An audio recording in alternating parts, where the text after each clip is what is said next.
Hey, Coach Justin from Ultimate Baseball Training. We got a beautiful day out here to get better. I'm excited that you're here. So in today's video, I'm gonna share with you a few tips on how you can throw a baseball better. These are easy throwing tips that can be applied no matter which position that you play. So without further ado, let's just jump straight into it.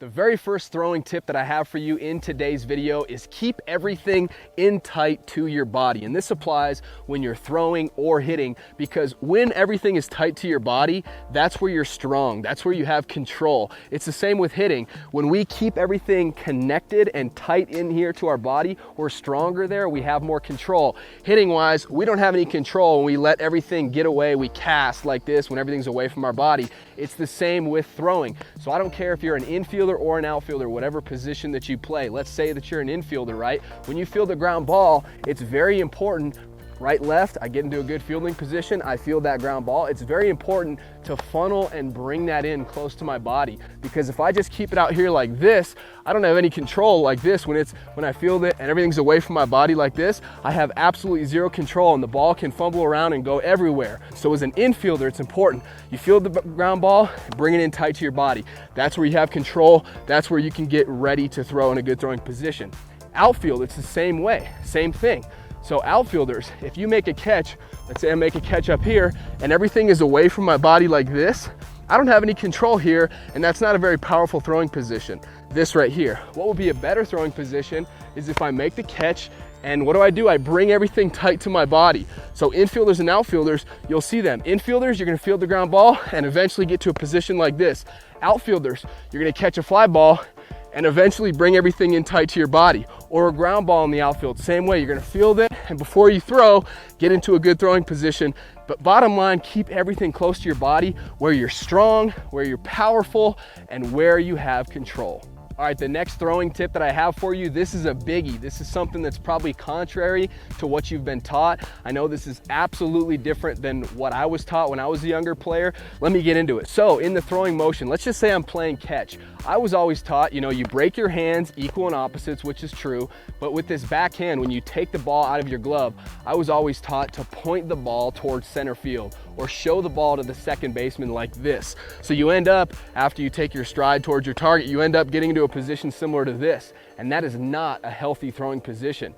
Just get into this position right now and you can feel how much stress is on your shoulder and your elbow when you do this. This is early pronation with this side, and it's gonna cause a lot of timing issues. Your arm is gonna be late and you're gonna put way too much stress on that shoulder, on that elbow. So a very quick fix, instead what you wanna do is you actually wanna have your fingers, so my fingers are on top of the baseball right now.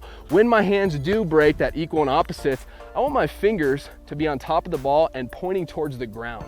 And I want to keep them, as I progress through my throwing motion, I want to keep them pointing towards the ground for as long as possible. So they're towards the ground, towards the ground, towards the ground, towards the ground, they're still towards the ground. And then when my arm finally does go more into the throwing motion and I get to this position, my fingers are actually going to be pointing pretty much towards third base. If I was on the pitching mound throwing home, they're going to be facing third base, not like this. This is a much healthier throwing position than this. So just try that. That's all you have to think about. Is it's very easy. When you take your hands, when you break your hands, you take your throwing hand out of your glove, all you have to focus on is point those your two fingers on top of the ball, assuming you have a 4-seam grip, right? Just focus on pointing them to the ground for as long as possible. And I think just having that verbal cue is gonna really help you out. There's lots of science behind it and stuff, but when you get too brain heavy and you start thinking about all that, it does more harm than good. So again, this is easy, simple throwing tips. That's all you have to focus on. So start doing that when you play catch, and then eventually you won't have to think about it at all anymore. But just, make your catch with your partner, step, and focus on pointing your fingers towards the ground for as long as possible. That'll really help you out. Another tip I got for you today is on following through. I want you to pronate your hand. A lot of players, or a lot of coaches I should say, preach, follow through, follow your throw. Well, what does that actually mean besides, literally following your throw like this? What do you actually do in terms of your hand, right? So when you throw, there's supination and pronation. Supination would be if I threw and I threw this way like this, and nobody throws like this, turning my hand, my pinky goes from being out like this to in. Nobody throws like this, right? Instead, what they do, actually, when they go through the throwing motion, is they actually pronate or turn out like this. So that is what you want to end up doing, is pronating your hand. Don't supinate it, you want to pronate. An easy way to do this, again, simple, easy tips, right? Don't think about pronation or anything. All you have to do is really think about taking your throwing hand, your thumb. Once you follow through, take your thumb, point your fingers to your target, and take this thumb to your opposite pocket like this. We're not really focusing on turning out our arm like this. We don't want it to be a jumpy movement where we're, overdoing it like this, but it's just you point your fingers to your target, and then eventually you finish with your chin, your nose, your chest over that front knee, and you finish with your throwing hand pronating your thumb in your left hand if you're a right-handed thrower.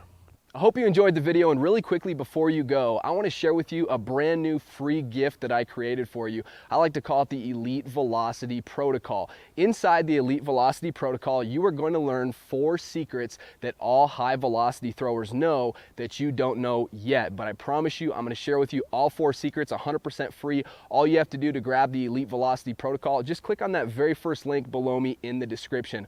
All I need is your email address so I know where to send the Elite Velocity Protocol. So go ahead and do that now. As always, if you enjoyed this video, leave me a thumbs up. I'd really appreciate that. And if you're not already, be sure to hit that subscribe button, because we're coming out with new baseball videos every single week, and I know you're not going to want to miss them. So hit that subscribe button. Last thing, get in the comment section and let me know what you'd like to see in future videos on the channel. Thank you so much for watching, and I'll see you next time.